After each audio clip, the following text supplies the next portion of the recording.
say somebody is setting out to be a serial kilter. They're just getting started. What would we recommend as the minimum number of kilts and accessories you need to basically make, a lifestyler go of it?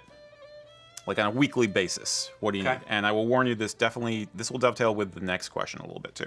Okay. We're on the, how do you get started? How do you get started if you want to be a serial kilter? Where do you go? I guess let's start with this.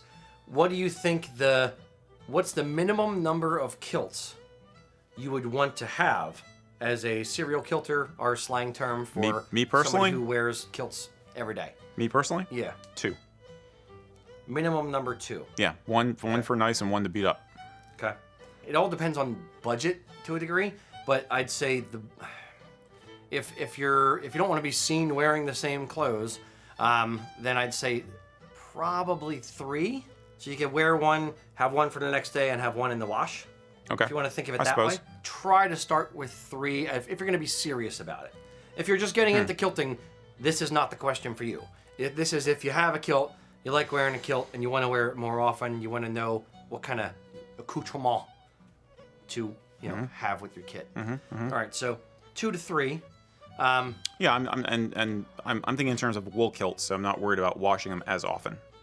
Okay. Okay. Now the beater, I would open it up to being maybe PV or like a canvas utility kilt or something like that. But for nice kilt, the town kilt, let's say, going around but not doing anything too rigorous, could be a wool, would be a tartan kilt, and therefore wouldn't be worried about needing washing too often.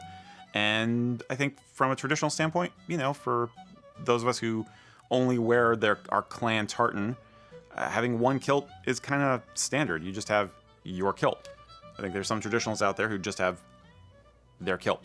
Yes, but if they want to wear it every single day, they'd either have to have probably multiple of the same kilt, or, and by every single day, I mean like 5 out of 7 days a week, like something to that. Okay. You could wear it every single day, but I'm trying to get in the mindset. Gotcha.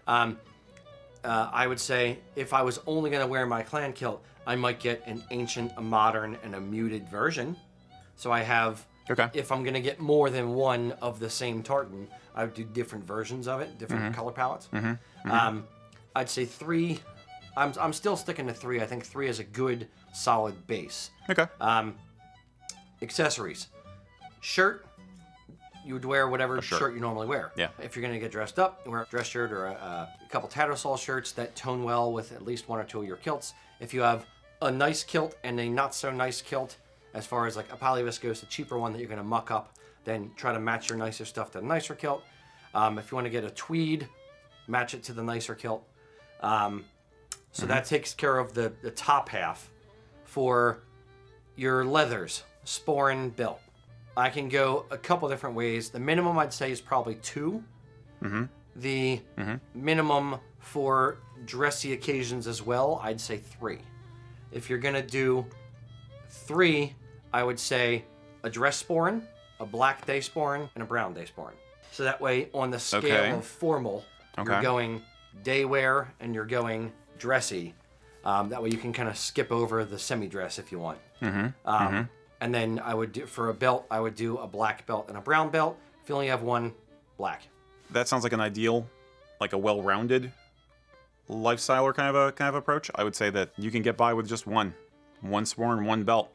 If it's a budget thing, I would go with a nicer looking day sporran. An elegant one, not too fancy design, nothing too much of a novelty, basically simple. Yeah. But I think there's the eating peanuts aspect.